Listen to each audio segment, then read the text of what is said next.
So we have all been there. We've got the email request or someone who walked up to us after the service and said, hey, I'd love to meet because I have some questions about your church. The question is, how do we deal with those conversations? And so today on Practical Church Planting, we're going to give you 6 tips for meeting with people when they have questions about your church. Welcome back to Practical Church Planting, where in 15 minutes or less, we'll give you practical tips, advice, and encouragement to help you plant and grow healthy churches. My name is Brian Drosian. Joining me is Dylan Dodson. And today, Dylan, we're talking about 6 tips for meeting with people when they have questions about your church. So if you're a lead pastor on staff, you've probably had this happen to you or will shortly if you're planting a church or if you haven't planted yet. This will happen. Hey, pastor, or whatever, we would love to meet with you because we've got questions about your church, which is always the best thing because in my experience, it can go one of 2 ways. It could be we're believers and, we understand that churches differ on some secondary issues and we just want to make sure that we're comfortable with your church and we're mature and we just want to know where you stand, not to be mad at you, but just to see if this is a good fit for us. Those conversations are great. Or it could be, why do you believe this, and this? Why do you do it this way? And it could be more people upset, angry, and axe to grind. You never know how it's going to go. And so regardless of that, these, in my opinion, I told Brian before we recorded this, there's a lot of things that I'm not good at. Brian should probably do an episode on 7 things Dylan's terrible at. However, I would like to do that. Just kidding. Yeah, good. I was hoping you'd say, man, I don't even know 7. That seems like a lot. As an Enneagram 8, I feel like these are one of the few things that I'm actually decent at because we're not afraid of conflict and being direct and just being honest up front. And so this is my contribution to the body. Great. One of the few things that I feel like I could get better at, but I have not done terribly so far. So 6 things to consider, or 6 tips when you have someone meeting, whether they come with good intentions or poor. First one is this: be upfront about your beliefs. So do not say you believe something you don't to try to make them feel better. Don't try to sugarcoat it. Obviously be loving, be respectful. But if they have a question about why does the church believe this or what does the church believe about this, oftentimes, although sometimes you're wrong, you can kind of guess why they're asking it. Sure. And so the tendency can be, well, I don't want to be mean, or this could be awkward, or I don't want an argument to come out. So I'll just kind of change or maybe word it in a way that's more open to interpretation than it is. It does not help anybody. You're just kicking the problem down the line. People want you to be honest. It's better for you. It's better for them. This is why at our partnership class, we tell people the 6 or 7 secondhand issues that faithful Christians can disagree about, where we stand, just because we don't think it's fair for people to be here for 6 months or a year or 2 years to be giving, serving in a group, whatever, and realize, oh, I didn't know the church thought that.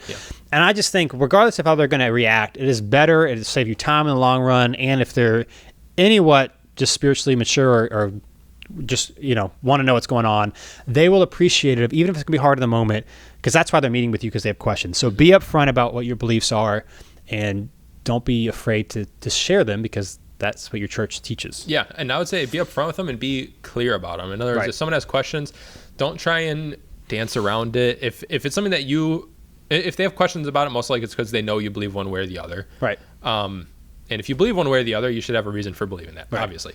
And so be upfront about it, but be clear. If they're asking about why do you believe this certain way, especially if it's kind of a more controversial thing, you can do it in a very loving way of this is why we believe, this is a scripture that points to it. And especially if it's not something that's a very I'm trying to think, an issue that you really aren't going to bend on, or really that you shouldn't disagree on. If it's one of these issues that faithful people do disagree on, then you should be able to give, hey, this is the reasons that why we believe them, and it's okay if you don't. It's okay if you think that this different way if it's these certain things. But be clear about it. Don't dance around it. Don't act like it's okay, or we're not really sure, or I just want to kind of please you kind of thing. People want the answer, even if it doesn't agree with what they're saying. People want to know exactly what you're trying to say. So that's number 1, be upfront. And you can even say things like, faithful Christians agree. We even could be wrong about it, but this is our position. Be upfront, because that's what's most helpful. Number 2, and this goes with it, but don't pretend you're open to changing them if you're not. This kind of goes back to softening the blow, if you will. So if you're really intense on the creation of the world, what Genesis 1 actually means, let's just say that that's your big thing, and you're not going to, just be honest about that. Yeah. It does not help people if you say, here's what we believe, but actually we might change it in the future, because all they're going to do is stick around and possibly try to do all these things so they can change it. Then they'll just get more upset with you in the future because you weren't honest up front. Now, if it is something that you are open to changing, what I would say is, here's our stance right now. We are open to we're not going to say it's always going to be this way, but it's going to be this way for a while, and we're not sure when it could be changed. I just want you to know it's not going to change anytime soon. Yeah. But this could change. But if you know it's a secondary issue that you're just not going to change, tell them up front, because if you're dragging them along, it's just going to be worse in the future if you know you're not going to change it. And of course, you don't know the future. But if you're pretty sure, giving people false hope it's just not the loving thing for them to do, and it will cause more problems in the future as well. Yeah, I think this can be easy to do in when people have questions, not necessarily about like your theology, but about the way you do things as a church. Like if someone has questions about your worship style or why don't you do things a certain way, it can be very easy to say like, well, we do it this way. But if they have maybe a suggestion that is not something that you do, then it can be easy to like want to, be a, said you're an Enneagram 8 to be a 9, and to be like, well, maybe in the future, kind of thing, to not want to give them bad news. But all that is stringing them along and not giving them a solid answer. So if it's something you don't plan on changing, just be upfront about it. And people appreciate you being upfront. Oh, they totally will. Yeah, absolutely will. So this is hard. Be upfront and be honest about not changing if you're not going to change it, but they'll be more grateful for it in the future. And even if sometimes they'll disagree with you, they'll respect you and they'll say, this deal is not as big a deal for me. At least I know your heart and I know why. We might disagree, but it's not like I can actually trust you. It goes a long way. Here's number 3, and these might be and probably should have been done in a different order. But I would say this: assume the best about their intentions, especially if they are a little feisty or upset or there's some emotion behind that.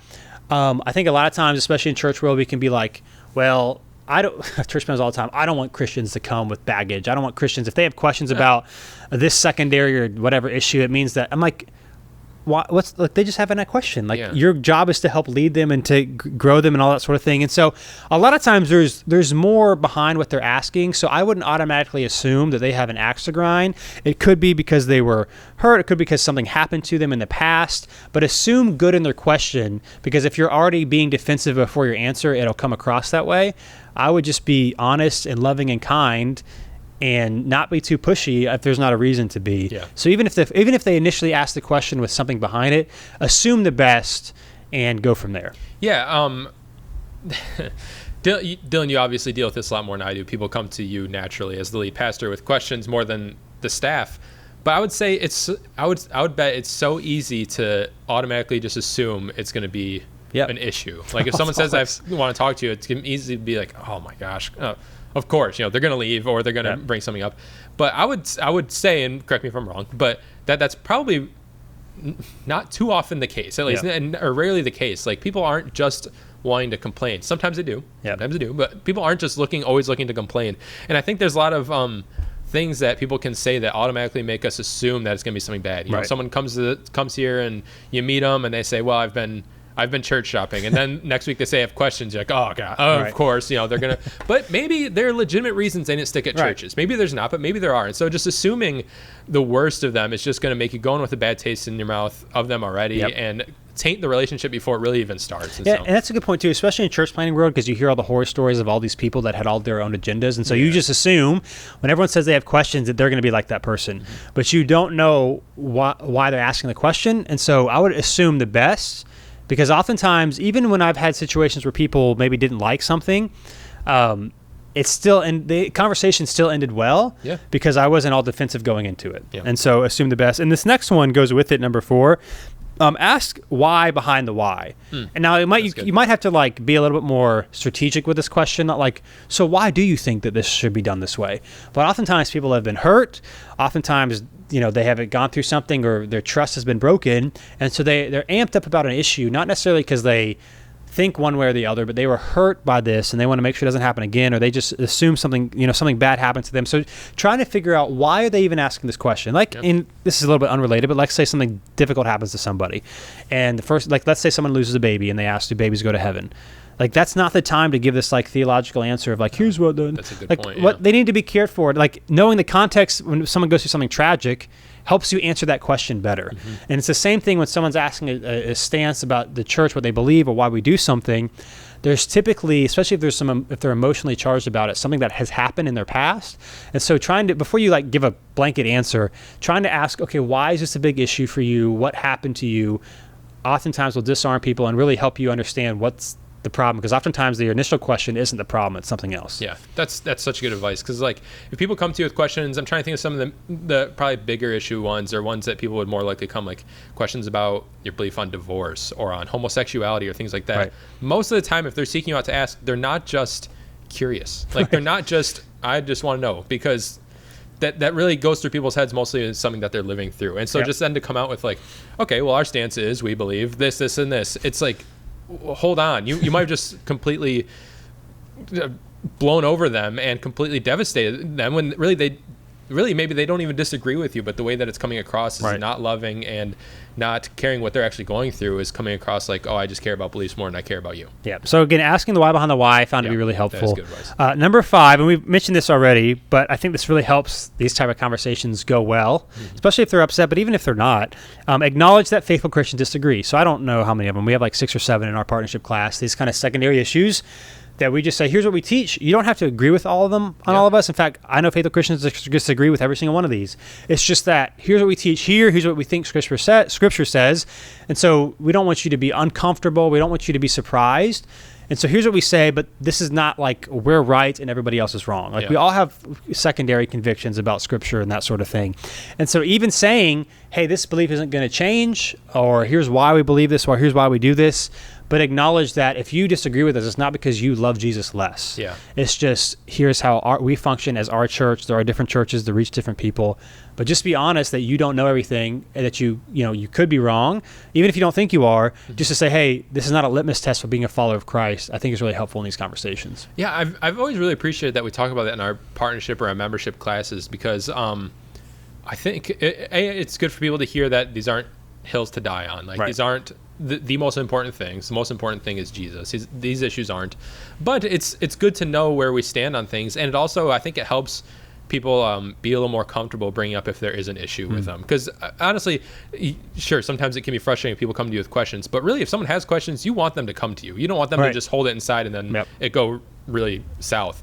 So I think it really opens the door for people to say like, hey, we believe these things, but it's okay if you don't. And I think that opens the door to people to say like, hey, I don't. But I feel a little more comfortable asking you about it, because I know I'm not just going to be berated, or you're not going to think I'm less of a Christian because I think these things. Right. And it's also for people that aren't theologically trained or whatever. It doesn't make them feel stupid. True. It's like even I don't know for sure. Yeah. And we could be wrong. And so I think that's a good point. Acknowledge that faithful Christians disagree. Yeah. And then the last tip, this may sound obvious, but then I think oftentimes in situations like this we forget, because we think being right intellectually is the most important thing. Yep. But it's a reminder that love is the most important thing. So in these conversations, do people, even if they disagree with you, would they walk away saying, that was good conversation, that was an encouraging conversation, I felt like they actually listened to me, felt like they actually cared about me? It can be really easy. And I would say the younger that you are, and I would throw me into this, still relatively pretty young, to make sure people know all the right things. And we're going through 1 Corinthians this year at New City. And so the main theme behind all of it, which is kind of crescendoed in 1 Corinthians 13, is love is patient, love is kind. What love is, right? Yeah. And Paul's point is like, you could speak in tongues, do all these things, but you're like a clanging cymbal, right? If you don't love. Yep. And so with these conversations, again, if you're assuming the worst, if you're trying to think of all the reasons why I'm going to try to prove them right or prove them wrong and why I'm right, it's not going to go well. But if you go into these conversations, know they may be upset, you may not say the things that they want to hear, but you're going to do everything you can to love them well in it. That is typically, regardless of how they stand on where these stances or why you do things, pretty much always, not always, but almost always, the conversations will end well if your goal is to love them through it and not just give them an answer to show why you're right and why they should agree with you. Yeah, and at the same time, I think you can give answers that are loving, that are still sticking to what you believe theologically. And in other words, you don't need to change your beliefs to coddle to people. One thing, just to give a quick example, we did on 4th of July, I think we talked about this before, but every year we do a Q&A Sunday where Dylan and a couple others get up on stage and we take live questions that get texted through and things like that. And this year, the question was asked, it might have been asked last year too, but I remember this year it was asked, what's New City's stance on homosexuality? Some variation of that. One thing I really appreciated, and I thought was great, and it wasn't, I don't think it was planned because the questions were live, obviously, but was the response wasn't just, here's what we believe. Next question. It was, hey, if you're asking this, there's probably more to it than you're just curious. Like it probably, we should sit down and talk. And because I don't want to come across in an unloving way. And there's things that, and I think it was you that said this, but there's things that you've experienced that I've never experienced. So for me just to say like, this is it, is disingenuous and can be hurtful to you. And so I think coming across in a loving way without changing what you believe is totally possible, and really the thing that what needs to be done. Yeah. So again, those are 6 tips for meeting people when they have questions about your church. Yeah. Be upfront about your beliefs. Don't pretend you're open to changing them if you're not. Assume the best about others. Ask the why behind the why. Acknowledge that faithful Christians disagree, and remember that love is the most important thing. So thanks for being with us. You can go to practicalplanting.com to get the show notes, or practicalplanting.com/questions to ask a question about anything that you want us to cover in a future episode. Yep. And we'll be with you next time on Practical Church Planting. Thanks so much for watching this episode of Practical Church Planting. Whether you're watching on Facebook or YouTube or Practical Planting, wherever you are, whatever you're doing, make sure you like or subscribe or do whatever it's telling you to do or should do on that platform. And hey, if you are so tired of looking at our ugly faces, but you're not tired of listening to our beautiful voices, then you can find our podcast if you just search Practical Church Planting on iTunes or Google Play. Make sure not to just find it, not just to listen, but to subscribe. Make sure you subscribe. Brian, tell them to subscribe. Subscribe. See you next time.